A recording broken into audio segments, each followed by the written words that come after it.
Dis-toi que tu peux passer 24 heures à regarder du foot. Alors je sais que t'es concentré sur l'Euro, mais ce soir il y a aussi la Copa América qui commence. Et tu t'en doutes, avec le décalage horaire, les matchs sont comme d'habitude en pleine nuit. Des rencontres à minuit, 2h du mat, de quoi régaler les insomniaques. Alors j'imagine que tu vas me dire que la Copa América s'est claquée, mais il y a quand même de vraies belles équipes. Et puis la compétition a changé, avec maintenant toute l'Amérique qui y participe. Je vais te parler des favoris de cette Copa et t'expliquer ce nouveau format, mais avant ça n'oublie pas de t'abonner à Cop Football. Le problème de la Copa América, c'était le nombre d'équipes.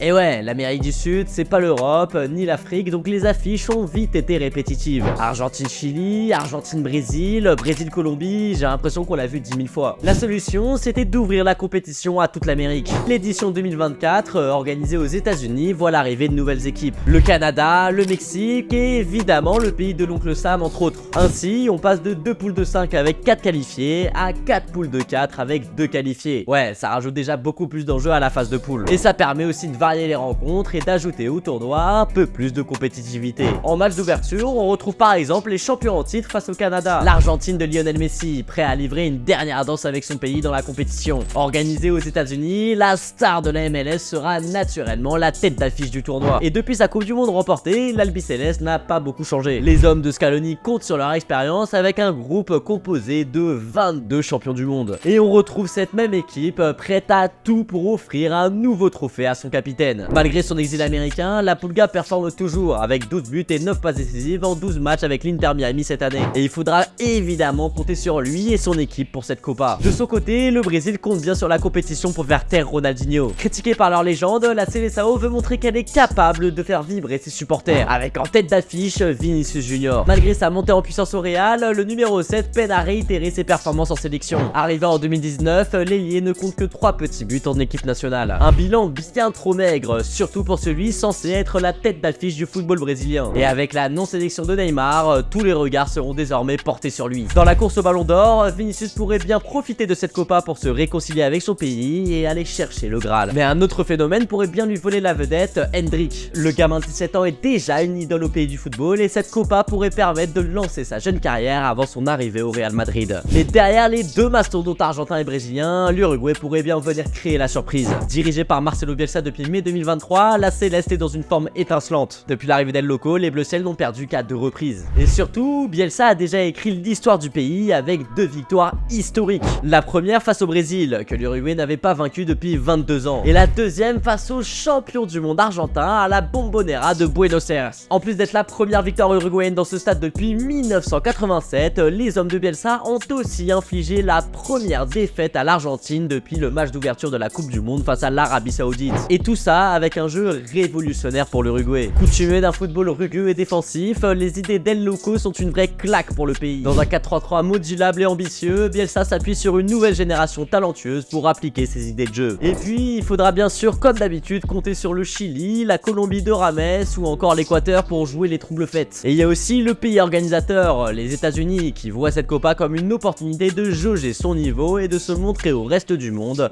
à 2 ans de l'organisation d'une Coupe du Monde. Tout comme le Mexique et le Canada d'ailleurs. Bref, cette Copa América s'annonce passionnante à tous les niveaux. Et si t'as kiffé la vidéo, tag 2 potes à toi et demande-leur qui y voit gagner la Copa América cette année.